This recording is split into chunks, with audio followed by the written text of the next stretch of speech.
GBfoods is a food company growing really fast, mainly present in Africa and Europe.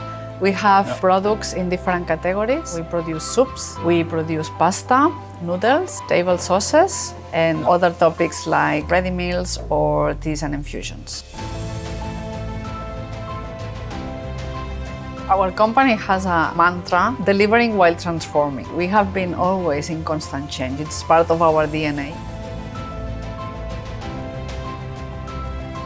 For me, this kind of vertical concept of departments doesn't exist anymore, and no one standalone takes any decision. One of the things that we are very good at is to keep this startup mindset, in the sense of constantly looking how to be more efficient, to be more lean, combined with a clear concept of flexibility.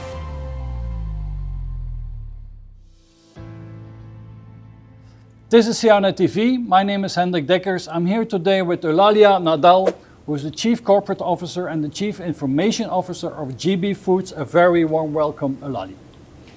Thank you, Hendrik. A great pleasure to be here with you today. Eulalia, you have a Master in Economics and Business Management from UPF in Barcelona, and you worked for companies such as Accenture, Cadbury, Adidas, and in 2020 you joined GBfoods as the CCO and CIO. So tell us a little bit more about yourself. What's your background, who are you, and how did you arrive in this position at GBfoods? Sure. So as you mentioned, I'm originally from Barcelona. It's where I studied and I started my career. And after a couple of years working in my first company, I decided to move on, and I moved to France, where I started, I would say, my international experiences working for different companies. I've worked in 8 different companies, so I'm someone that likes challenges and likes to learn also and develop myself. Majority of my career has been in IT positions. This is where I really enjoyed transformational roles, but in the last ones I also was able to start doing topics like shared services, HR, strategy, so I developed more to transformation, but more from a process and strategy perspective. And after Adidas, I had the opportunity to come back to my home city, which I really like, and I'm enjoying it with my kids. And now I joined GBfoods in 2020 in the middle of the pandemic, which was an interesting move also to change country and everything in the middle of pandemic. And CCO stands for corporate role, so I'm managing 4 areas, which are including IT, a CIO. I'm also managing HR, which looks like a strange combination, but it's a perfect one, I can tell you, especially when you transform businesses. And I also include legal and corporate comms. Okay, and tell us a little bit more about GBfoods. I mean, you're in fast-moving consumer goods, you're in the foods business. What categories are you in, and what markets do you serve? So GBfoods is a food company growing really fast, mainly present in Africa and Europe. In Africa, we are selling mainly in Nigeria, Algeria, Ghana, Senegal, and West Africa. And in Europe, we are present mainly in Europe, in Spain, which is our largest, I would say, country, but also with Italy as a key market, France, Belgium, Netherlands, and Nordics. We have products in different categories. We produce soups, is one of our large, I would say, products. We have also cubes. It's also something that we are very famous, especially in Africa and Spain. We produce pasta, noodles, table sauces, cooking sauces, also like tomato, and other topics like ready meals or teas and infusions. These are our main categories. We are very famous because of our brands, so typically people don't know our company, more our brands. Yeah, and I know the brands, the Vos Lemmens, I know Liebig and a couple of the other brands, so a very interesting collection of food brands. So organizations today, Eulalia, are under constant pressure to change and to transform, and it's also your role to help GBfoods transform. So what are today the drivers for change in your company? I would say our company has as a mantra, delivering while transforming. So we have been always in constant change. It's part of our DNA. But it's true that in the recent years, we have additional pressure coming from not only the consumer, which is changing behaviors, becoming more digital, more demanding, but also from supply chain. It's a clear driver for change. So we are becoming more and more, we are working in a market that supply chain becomes brings attention, so we need to adapt to these tensions. Costs are increasing, so we need to also adapt to become a sustainable business, and this drives a lot of change, internal change, to adapt, to make our P&L sustainable in all means. And this war for talent, for me, it's the other big change that we need to adjust, adapt, and be very bold on how we attract and retain talent in our company. Okay, and what are the main ways that the company is reacting to this change? How are you keeping up with the change in the industry? One of the things that we are very good at, I would say, is to keep this startup mindset, in the sense of constantly looking how to be more efficient, to be more lean. This is one of our key strengths, I would say, combined with a clear concept of flexibility. So how can we fast adapt to any change in the market? How can we capture very fast any insight coming from any signal, I would say, in the market or even internal, that asks us to shift gears when it comes to product, to innovation, to adapting to our consumers, to supply chain challenges, to the markets that we are present. So we are a company that grows not only organically, also non-organically, so through M&As. So we are exploring the market on a constant basis. So I would say it's a combination between this mindset, combining agility, combining flexibility, startup. We are a healthy business, so our strength also helps us to become very sharp on our investments. And this combination between delivering and transforming, observing, and making sure that our results are there to continue growing, it's what helps us to continue working on that. We have a lot of transformational programs going on in all the areas, so in operations, in back office, also in front office, so everything that comes to sales. We are trying to be really lean from a workforce perspective, but at the same time very efficient, and be where we need to be with the right people and the right skills. And this is constantly under assessment. So I would say we have the programs very focused and very oriented to deliver and being very efficient, but continually growing in a constant basis also. Yeah. Now, Eulalia, the first thing that I would like to discuss with you is that we have now a good idea of what the business is, and it's a healthy, growing business doing a lot of acquisition, very lean, a very interesting culture as well. And so I can imagine that automation is an important topic, or is becoming more and more of an important topic. The way that we automate not only production processes, but also work processes, how we can implement software robots, how we can implement RPA, and so on and so on. So tell us a little bit, how far are you in the journey of adopting automation in GBfoods?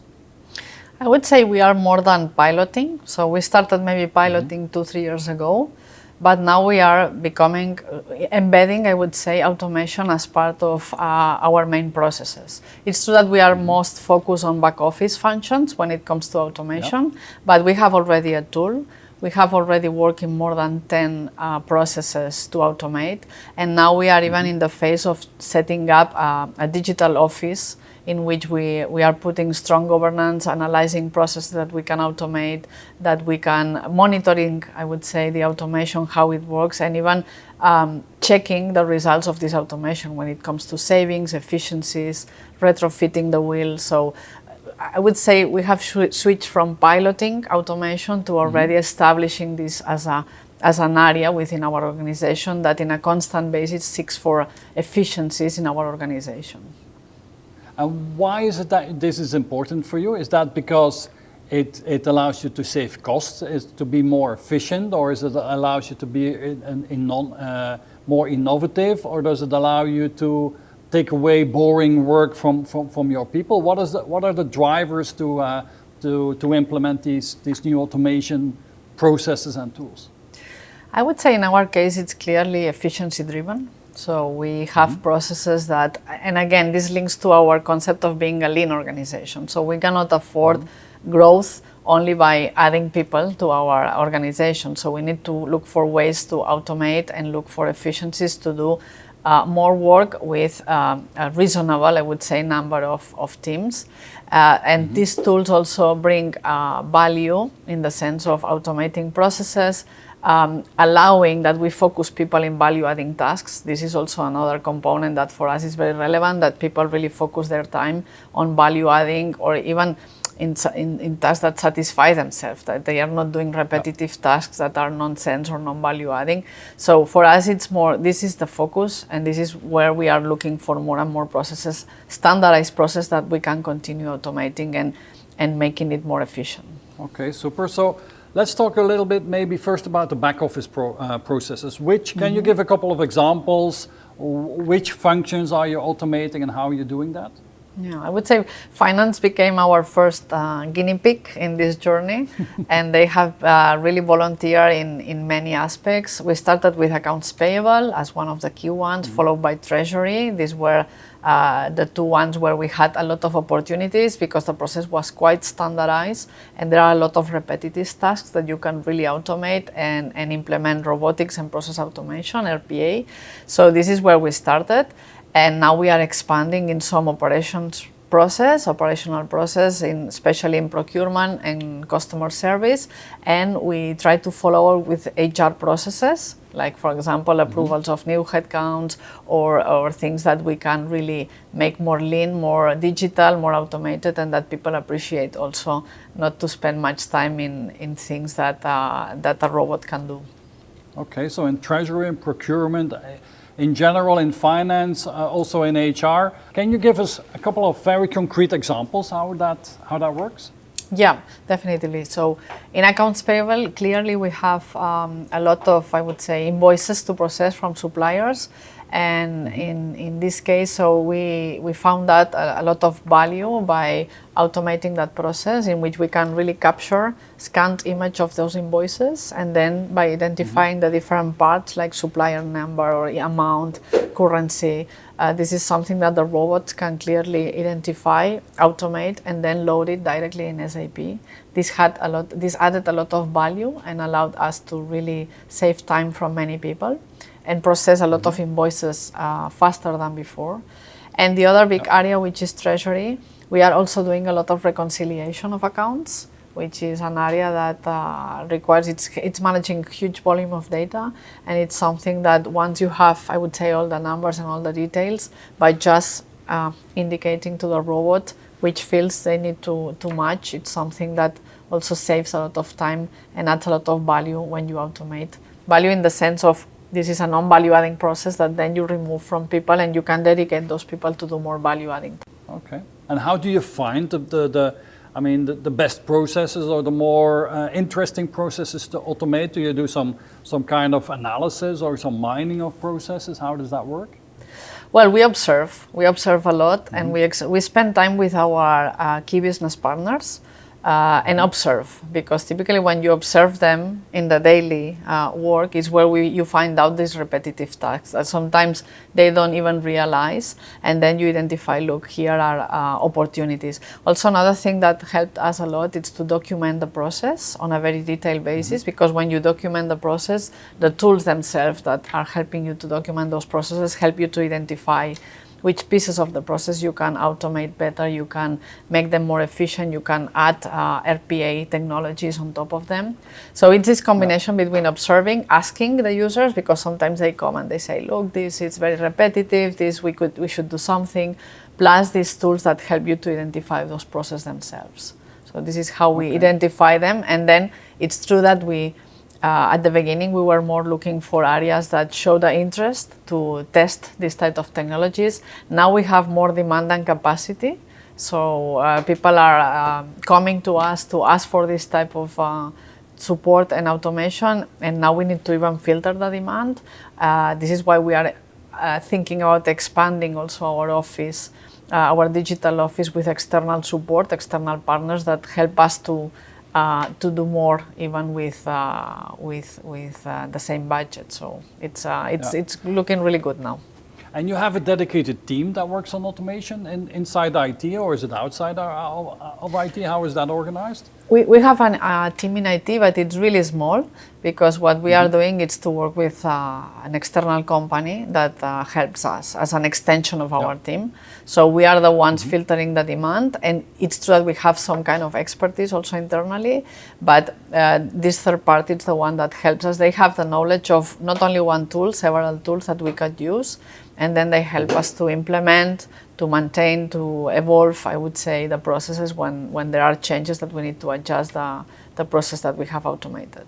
But the usage of the tools and the implementation of the RPA and the software robots is done in that team. It's not done by the business users themselves. So it's you have a split of, let's say, the IT skills in IT and the business skills in business. Is that how you've organized it? We do it, we implement it, and they use it. Let me put it like that. So at this stage, we still don't have, in this area, in other areas, we do have users that are as experts, I would say, as our IT teams. But in the robotics piece, we are still leading, I would say, the maintenance and the support and the implementation from the IT area, while the users only execute. Once the robot is there or the process is automated, they use it as users. That's it. And do you think you will evolve more in the direction of citizen development, where the business users are becoming more self-supporting and using the tools themselves much more, and they automate their own processes and so on, and maybe create their own simple applications even with low-code, no-code tools and so. So what's your, how much freedom do you want to give your business users? What's your philosophy on that? I'm always a big fan of freedom within a framework. So I think that our users are sometimes as experts as the IT team. So if you do a right partnership and you establish the right rules, it's fantastic that the users can become more autonomous on developing their own things and even adjusting or sustaining when they need small things. The only issue is that most of these technologies, and it happens the same thing when we talk about advanced analytics, require very advanced technical skills. So, and you cannot find that everywhere. But when we work with hub and spoke models, that we develop really concrete groups of users that have the right skills. Of course, I'm a big fan of just establishing the right governance and the right, I would say, demand management process, that they don't create whatever. But then if they can work standalone, it's fantastic. And we are working in that direction. So we are not yet there, but this is our ambition in GBfoods, absolutely, yeah. And are you calculating the returns? I mean, are you calculating how many, I don't know, FTEs you can automate, how many processes, how much money you're saving, how much money you're making? Are you following it up on that side as well? Now, yes. So at the beginning, no, because we were more in the focus of implementing and testing and piloting. But now that we are establishing this as a more, I would say, professional and daily service, yes, we measure, and we even start tracking what are we doing with these savings. So, for example, in the 10 process that we have automated, we generated an efficiency, an equivalent efficiency of 3.8 FTEs. So this is something that we now measure upfront and after, so we can track that these efficiencies are properly managed within the organization. Yeah. Okay, and what is your current challenge to roll this out company-wide and in all different processes and fully go the way of automation? Is skills, is that the main thing, or what's keeping you from expanding this faster and faster? So for me, one of the main challenges is to find those processes that are in the right level of standardization that you can automate. Because this only works if really the process is, I would say, 95% standardized. Otherwise, the robot gets stopped every 5 minutes, and then you need the human interaction again. So finding those processes or convincing our business users that first they need to standardize, and then we can come with further automation. Sometimes it looks like a silly sentence, but it's like that. So first you need to really look for a process that works across the different areas or the different markets in a consistent way, and then you can come and give it this final touch of robotics before you can be efficient. And then the second big challenge is to secure that those efficiencies are kept as a business, because typically what you save, it's part-time of an FTE. So it's not that you just implement a robot and then you have one headcount that can be devoted to another task. It's that here you save 0.1, here 0.2. So all this tracking of efficiencies, because at the end, all these technologies have a cost and you need to invest in each of the cases. So to make sure that also business understands that this is done, so we can shift, I would say, those headcounts or those savings to other tasks. It's also a discussion that still takes a little bit of time. But we are getting there. As I mentioned, we have more demand than capacity at this stage. So I think it's becoming really a positive topic in the organization, very well accepted. Okay. Let's talk a bit about your ERP strategy as well. I mean, you're active in many, many different countries. Does that mean that you have one integrated ERP, or if you have separate ERP systems by country? What's your strategy around ERP? We have a single ERP, which is based in SAP. So we are an SAP company mainly when it comes to especially back office functions and operations. And when we acquire new companies, one of the things that we always do is to integrate them in our systems, because it has a lot of benefits in many senses. And it's not only about the tool, it's also about the processes, the data behind, and everything that comes, the reporting, how do we operate. So, but yes, we are. This is our company strategy at this stage. Okay. Are there many links between the, let's say, the ERPs and the, or your ERP and the RPA tools and processes that you put in place?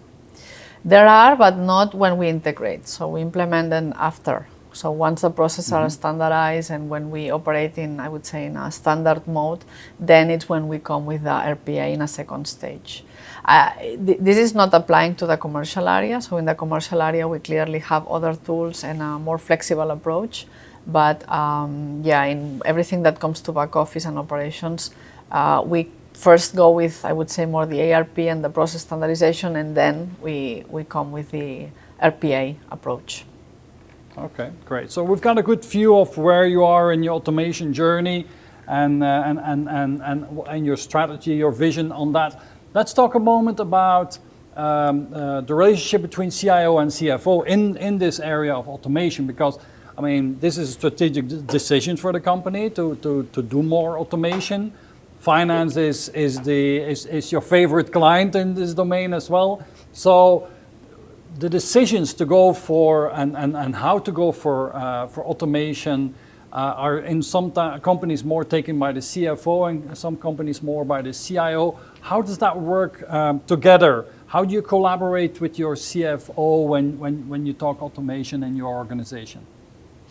I would say in the different companies that I had worked, where I, either from my IT role or my more strategy role, whatever, or shared service, it has always been a collaboration. So it's not that one side decides and the other one implements. So typically in the CFO, I have always found a great partner, in the sense of someone that has a genuine interest on becoming more efficient, a genuine interest on partnering with IT. And IT finds a perfect, as I mentioned before, guinea pig to test technologies, to start, implementing pilots of new tools and things like that. Yep. And I would say that it's this combination that helps in an open dialogue, that we can, from an IT perspective, we can showcase how good could look like, or how fantastic could look like if you bring automation, and then finance helps us to choose the right processes. Finance is typically a great partner to support standardization, which is a must when you want to really automate. So for me, it has always been a partnership and a joint decision in which maybe we bring more the technological knowledge and finance brings more the process knowledge, and all together we just make decide and then follow up on the implementations, and even they are also really great on enhancing things. So if you fail in a pilot, so they are really good partners on this try and failure and try again and make it happen on a very efficient way. So who would you say is the chief automation officer? Is that the CFO or the CIO? For me, it's both. So it's this combination. I don't think for me this kind of vertical concept of departments doesn't exist anymore in current organizations. I think that now organizations are more horizontal, and no one standalone takes any decision. So you need to really talk to other areas, make a joint decision and a conscious decision aligned with the business strategy. Call it CFO or call it CEO or call it CCO, whatever. And then IT can become really the ones that lead the implementation, why not? But it has to be a joint decision, always. Now you've worked with several CFOs in this organization, previous organizations. I sometimes have the impression that CIOs are more like the innovators and CFOs are more like the controllers. And so there could be like a natural tension between the two roles. What's your experience in this? Well, my experience is that I think it's even a little bit the opposite. So as more and more not only the CFOs, all I would say the business areas are becoming more digital. We have a lot of knowledge in the business side, and there is a lot of access to knowledge from our business partners. They always find out things even earlier than IT sometimes, or they always want to try things, and they always come with ideas, or well, can we implement this, can we implement that? And IT, even if we want to be on the edge, that typically we are, but we became more the controllers to try to make sure that we stay with the less, I would say, number of applications possible, because there is also a cost behind having 20 applications instead of one. We are the ones that try to make understand users that maybe this application is not secure enough, the other one it's not good for integration. So for me, the roles have switched a little bit, and there is a huge demand for innovation coming from the business, and a huge need to become a little bit controllers coming from IT, which is a funny situation. But this is why I'm always a big fan of business partnering and communication and making joint decisions, because I think IT, for sure we have the role of innovators, but we also have the role of explaining the users that innovation needs to be made also within a framework, that it's not everything is valid. Companies needs to take a lot of care of security nowadays, so we need to also look at applications and digital topics with this lens of security and data. So this is my approach with the teams. I always encourage them to have these open dialogues, to explain a lot what is coming from the market, but also make this educational role on why not everything is valid, or why sometimes we don't test some things that they look super cool, but then at the end it's not as cool as they look like. So what's the secret of a very productive and great relationship between a CIO and a CFO? For me, it's empathy. So I always like to understand what drives the other person. So which are their needs, their interests, their objectives, no? Because when you understand what drives the other side, call it a CFO, call it again a chief operations officer. So maybe one is looking for efficiencies, the other one is looking for information, the other one is looking for a perfect demand management. And once you understand that, then you can collaborate and you can help each other. And at the same time, I try to explain which are my needs also, which are the needs of IT, the objectives, what are we looking for. And this is, for me, it has always worked very well to have this open conversation and ask the right questions about what drives you, what motivates, what do you really need from us, and then how we can help. And then also being very open on what we can do and what we cannot do. So I have found CIOs that overpromise and CFOs that underestimate, I would say. So it's always good to be very, very clear and manage expectations from both sides on what can we do, by when, and how much will it cost. So all these things are things that you need to discuss up front, not after the fact, because then it creates a lot of tension. Let's talk a bit more about your IT role and how IT and digital is organized in GBfoods. How have you structured IT in your current organization? So now we have a large team focused on what we call core IT, which includes all the infrastructure, applications maintenance, and the core systems that we use. And then we have created, since 1 year and a half, a very lean team, very small one, where we are capitalizing all the digital, I would say, innovation assets. Okay, it's not that they are separate, we work together, both teams, but it's true that having a dedicated team only for digital, it is helping us to accelerate, I would say, the delivery or some of the capabilities. They need to work together because the digital team doesn't have a replicated infrastructure team, so there are some topics that are cross, like cyber, like infrastructure, but clearly this digital team, it's making sure that, for example, we test agile methodologies when rolling out new projects, or what we test, I would say, advanced analytics within customer insights department. So this is the remit of this department. Okay, and how would you describe your role as CIO? In your CIO role, what is it fundamentally that you do? And if, I mean, a good way is to look at your agenda. Where do you spend most of your time as a CIO nowadays? I would say in two topics. One, it's clearly cyber. Cybersecurity has become a hot topic, not only here, in many organizations. So I have a lot of focus and making sure first that the organization understand the threats that we have, and then to make sure that we are solid, I would say, and we are really good on managing all the security topics within the company. And the second one is building capabilities. So to support the business growth, we need to build capabilities on a constant basis. So the business needs to, for sure, have the famous keep the lights on, up and running, but those new capabilities that are coming, call it employee digital workplace, call it, I would say, consumer insights or digital consumer, all this is coming really fast. Factories, automation, and this is my, I would say, second big focus, where we are really transforming the business and supporting the business growth through all these new capabilities. These are our main agendas. Although I must admit that the fact that I'm having this dual role, combining HR and IT, it's a perfect, I would say, topic, because when we transform both from IT and human capital, and this is being very, very efficient. It works really well.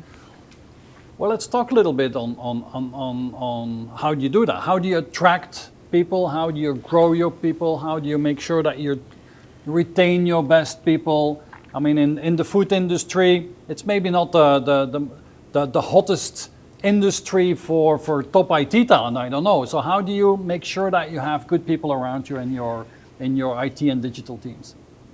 Well, in talent, we are clearly developing a strategy. We have started also, people has been always a key asset for us. We call it like that, and it's in the center of everything we do.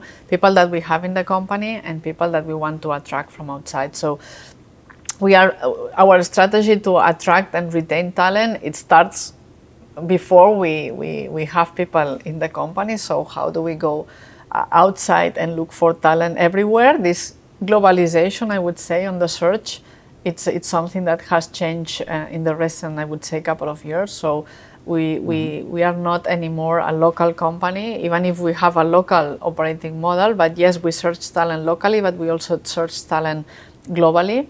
And this flexibility, we have a very an hybrid model, working model, that allows us also to recruit people elsewhere, and this is helping a lot. Then we have more and more we have a strong employee value proposition, so we are very clear on which are our differential assets, and we use, I would say, this employee value proposition, these differential elements, to explain it to people, not only to the ones that we want to attract, also to the ones that are inside the company, to make sure that they understand how these key assets that we have in GBfoods and that are very unique, we want them to live them in a daily basis. And then we have programs. We have programs to develop talent, to develop people, learning modules. We are working a lot in talent programs. Comp and Ben, absolutely, it's also a topic that we have on the table. So we try to look at the entire, I would say, employee experience and make sure that talent plays a role. We are also caring about diversity and inclusion in that sense, so that we make sure we are focusing on two elements of diversity and inclusion, which is gender and origin. So to make sure that we have the right balance, I would say men, women. In some functions it's not an easy topic, but we care about that, and then that we not only have the right balance, we also have the right, I would say, processes and policies and mindsets and behaviors that people feel included in our company and our organization. It's part of our values, and we really have very clear even leadership behaviors that encourage our leaders to become clear role models on diversity and inclusion. So if people watch this video and they're interested, I mean, they're IT talent, why, this is your 1 minute, why is it that they need to come and work for you at GBfoods? Because we have the challenge to develop. So we are experiencing, I would say, and developing all the aspects that in large companies, maybe they are already settled and you just join other companies to execute. And we are in full swing of implementation. So the fact that the business is growing is allowing us to really bring new capabilities, test, fail, continue developing. So IT now we are really enjoying. We have a large pipeline, it's true, but it's something that not many companies can offer, to join a company that is in a growing market, both in Europe and Africa, which give us a really large spectrum of opportunities, and that we can work with a lot of enthusiastic users, because we have full support from our internal, I would say, customers, and that we can really test new capabilities, new tools. We have the trust also from the top management. So people that join are really happy of what they are capable to develop, do on a daily basis. So nobody gets bored here, and you really enjoy. When you come back home, I always tell them, you should come back home and say, today I really enjoyed what I did in the office. And I think more and more, this is the experience that people have in our function. Eulalia, you're clearly very successful as a manager, as CCO, CIO, and developing teams. And surely very interesting that you combine HR with IT. But let's also talk a little bit about your leadership style. And so what is your way to lead teams, not only to manage them? And maybe a good way to ask this is, what do you think people will say about you? And when you're not around, when they talk amongst themselves, how do you think you're perceived as a leader? Well, I can share with you what they tell me when I do 360s or this type of thing. So clearly they define me as a transformational person. So I'm not someone that accepts a status quo. So I'm very direct. So I'm very honest, direct. And I like to develop high-performing teams. So I put really high standards in the teams, but at the same time, I help the teams to have the right, I would say, environment and the right tools to become this high-performing team. So it's this balance between challenging teams, giving them the right tools, but putting really clear but interesting objectives, challenging objectives. Okay. Now, in these interviews, in these leadership deep dives, we use the MBTI personality type as the common thread. And you shared with us that you are an ISTJ, also known as a logistician. An ISTJ is someone with the introverted, observant, thinking and judging personality trait. And these are people that tend to be reserved, but yet witful and with a rational outlook on life. And these people there compose their actions carefully and carry them out methodically with a methodological purpose. So I'm gonna name a couple of strengths and then a couple of weaknesses of people with your profile, Eulalia, and you tell me if you recognize yourself in that. So strengths of an ISTJ is that, like you said, honest and direct, but also strong-willed, dutiful, very responsible, calm and practical, and they like to create and enforce order. Do you recognize yourself in that? I would say yes. So clearly I'm a very organized person, and I like planning. I like, I would say that I accept, I would say, changes, but I always like to know how good looks like and how we can achieve it, and that there is a time horizon behind. And direct, clearly I am, yes, and a challenger, yes. So this is clearly defining my leadership style. Okay. Yeah. Now, more interesting, or also interesting, is the development areas, the weaknesses of people with this personality. So sometimes these people can be very stubborn, insensitive, do things always by the book, be judgmental, or often be unreasonably blame themselves if things go wrong. I'm sure, I mean, you have done quite a career, you have developed yourself as a very successful professional. So which of these weaknesses do you recognize that you had, and have you overcome, and how did you overcome them? I would say that there are three things that you mentioned. One is clearly stubbornness, that I have learned a lot, especially with things that happen in my life too. And this is very linked to this kind of play alone. So I have learned a lot to be a team player. And this is why also one of the reasons of my success. And I had really good experiences by developing that. So once you take your areas of development and you put them as challenge, because I'm also stubborn in that sense. So to make sure that you take that and you put it as I would say, as a goal to become better, to learn from others. This is one area that I clearly change a lot in my professional career, and now I see it even that I sometimes became a lot less stubborn. I'm a big team player. And where did you learn? Where did you learn this? Where did you learn to be to lead people and to be good with teams? Because that doesn't come naturally for somebody with your profile. Let me share with you an anecdote. So I had the other day, I was counting. I had, I think it's 34 bosses in my life, and if I take the 5 that impacted me most. I think I've learned a lot of observing. So I'm a big observer in many senses. And I think that when you look at personalities, both that they are very similar to yours and very different from your personality, and you look at the tips and tricks that those people, especially the ones that are great leaders, these 5, 6 that for me were really kind of mentors in my professional life, and I observe how they overcome the ones that are like me, they overcome those weaknesses and make them kind of opportunities and even great professional threats. And also how I look and I observe the ones that are completely different from me, and how they use, I would say, those strengths in public forums, while talking, when managing teams. Just by copy-pasting, I would say, some of these techniques, this is where I really learn a lot. So I really like to observe, take the best of each, I would say, or the worst of each, and then try to either mimetize and try it on my own, or to avoid doing this, that I realize from others that if I do it also it's not helpful. So for me this has been a really great learning. I did some trainings also in my career, but for me the best thing has been to learn from great leaders that I had in my professional life. Okay, what is it that drives you really in your work? I mean, you're clearly hardworking and you're very successful. So when at the end of the week are you happy? When you feel good about yourself? What needs to happen for you to really be content about the job that you're doing? When I feel that I'm adding value.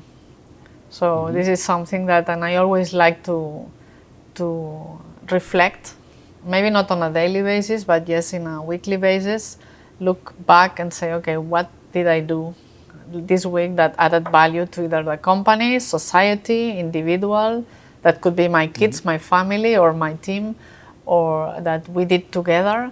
And if I see that during the week I have done nothing that adds value to anyone, this is where I feel frustrated, where I see that something small, even if it has not been super visible, but that it's visible for me, that we have added value, make something better, a process or a tool or something, this is where I feel really motivated and drives me to come back next week. So we have an idea what drives you. We have an idea of your personality, how you're wired, and what is important for you and how you make decisions.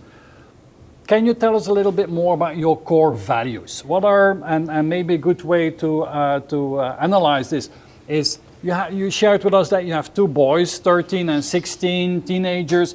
What are the values that you're passing on to your children? Clearly, honesty and resilience. For me, these are the two things that I consider myself a very honest person, and I think that I want them to be also honest with themselves, with the people that they relate to, because I think that honesty is a fundamental value that helps everything, helps to good conversations, I would say trust, it helps a lot of things.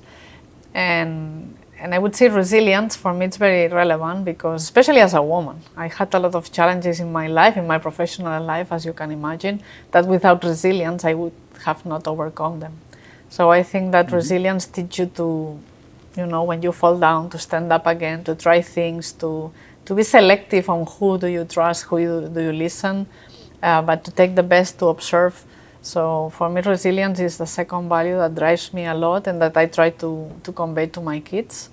And yeah, I would say these are the two most relevant ones for me. So, Eulalia, you mentioned that there were 5, 6 managers that you worked for and where you learned a lot from. Are there other people in your life that you look up to, that you learn from? And can you give an example of something specific that you learned from somebody? Yeah, clearly my father is one also. So it's someone that teach me a lot because he encouraged me in many moments of my life and he inspired me. He was a hard worker also and he helped me also to take some tough decisions in my life. So he has been a clear mentor for me. And then a couple of good friends also, personal friends that they really listened to me in some moments of my life that I needed maybe more than advice, someone that I could, have a conversation without expecting an answer, but just expecting just some challenges back. And from a boss's perspective, again, the ones that really impacted me, I classify them into groups. There were these 4 or 5 that inspired me a lot because of their ways of managing people, leading people, being very inspirational. And also I have 2 that it was exactly the opposite. So there was such a bad experience that I learned what I don't want to be as a leader. But this was a big learning also for me. Looking it, backwards in my life, I think both it's a great experience and a great learning. So I consider them also mentors because at the end, they teach me what not to do or what I don't want to do with my kids, with my friends. Yeah. And without mentioning them, what did you learn from these 2 bad managers that you had? I mean, can you elaborate on that? Can you give an example?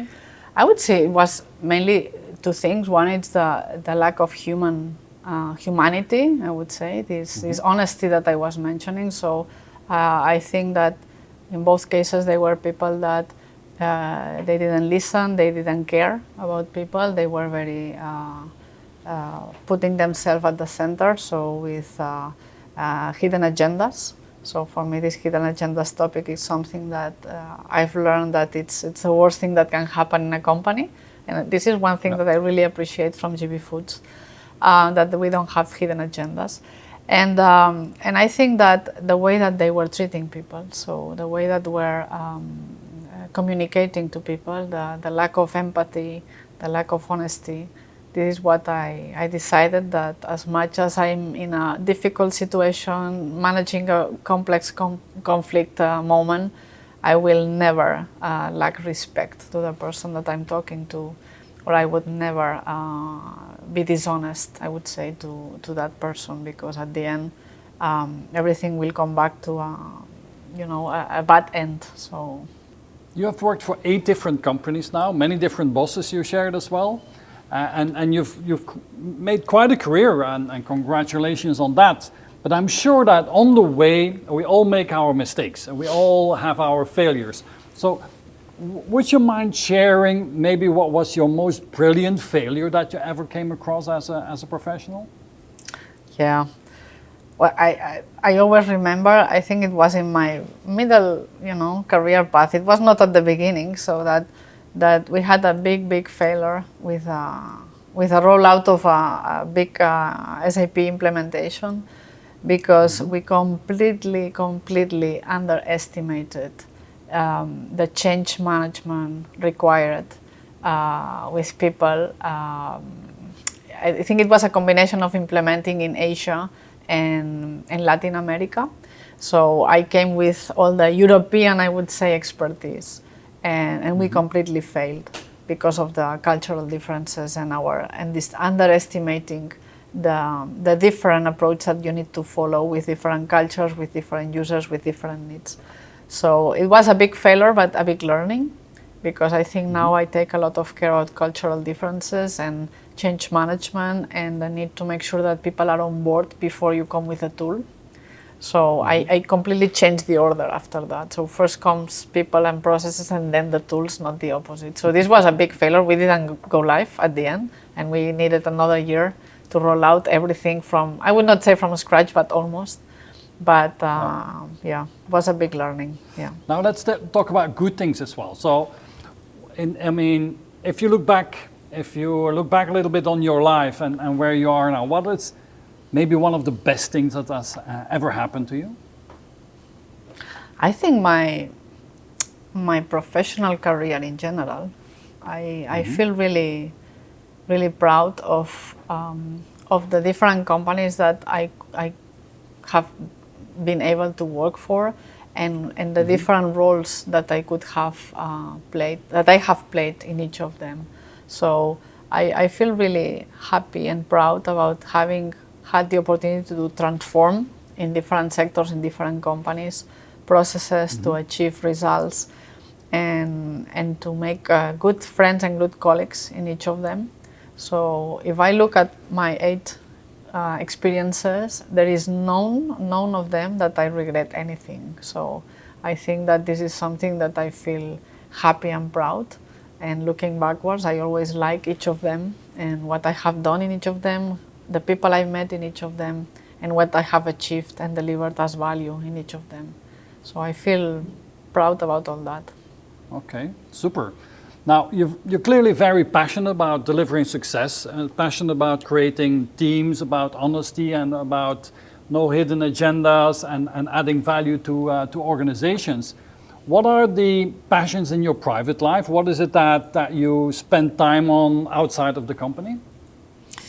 I like more and more sport, so I must admit that Adidas changed my life also when it comes to sport. Yeah, I become a lot more sporty. I like sports also that are not super high, like high speed, things like that. But I like yoga, I like Pilates, I like swimming. So sports is one part of my life that I like a lot. I love music, and I love spending time with friends. So it's very important for me now to spend time with people that I appreciate, that I love, and that they make me happy also in that, they fulfill my life, not beyond, I would say, professional life, with great conversations, great silence, and having and that's in the beautiful city of Barcelona. So what better place in the world to do that? So. I agree. I really like traveling a lot. So I'm a big fan of even short, weekend, spending weekends elsewhere. So I like to visit cities, and my kids come with me many times. So we are big travelers. Yeah, we like to visit cities and to enjoy other cities. But absolutely, Barcelona, it's a lovely city. So I'm super happy to be back here also. What is it that you fear most, and what is it that you love most in your life?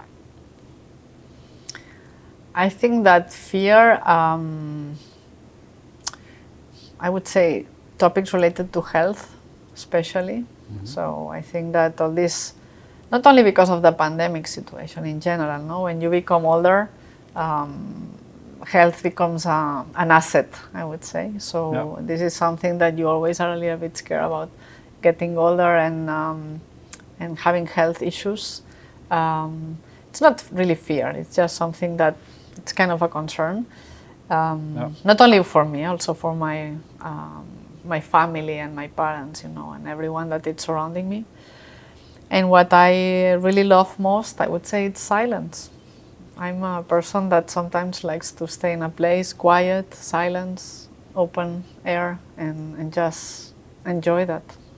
And what does that bring to you? So tell me, how do you do that? Is that while doing yoga in silence, or by meditating in silence, or what is it that the silence brings you? No, I don't meditate really. So I'm not a person that meditates. I think that it just gives me a space where I can think about the things I like, or listen to my music, or to disconnect a little bit. It helps me to remove or not remove, but lower my stress levels, and it gives me energy also. So silence brings me energy, and it's kind of a break air. So it's a combination of things that helps me a lot in my case. Okay, super. Now, Eulalia, you have shared many things with us, so thank you so much for that. There's one last question that I have for you, and that is, these videos, they are watched by thousands of people around the globe, and many of them are young, ambitious IT professionals that also want to become successful digital leaders, that also want to become CIOs in different sectors. So looking back at your career path, what's the advice that you would give to young future digital leaders that want to be in your shoes? I would say for me the advice, it's something that I always share with my kids, is this combination between perseverance but balance. Perseverance in the sense to bring all these new things and all this knowledge that they have, and all this, I would say, enthusiasm that they bring, to not stop, bringing that to our lives and to companies and to colleagues and everything, but balance in the sense of finding the right moment, being patient when it's important to be patient, to spend time to engage with others before trying to do things on their own. So I think that the digital natives sometimes are a little bit impatient, and this is why we sometimes don't transform as fast as we should. But I think if a digital native has the right level of perseverance with the right balance of patience, that works perfectly, because you can really change things at the right pace with a great success. Okay, and with that advice, thank you so much for your time. Thank you for sharing all your insights, your experience. It was a pleasure to do this interview, and I look forward to meeting you soon in the beautiful city of Barcelona. Thank you so much. Thank you. Thanks for your time also. Thank you. Thank you.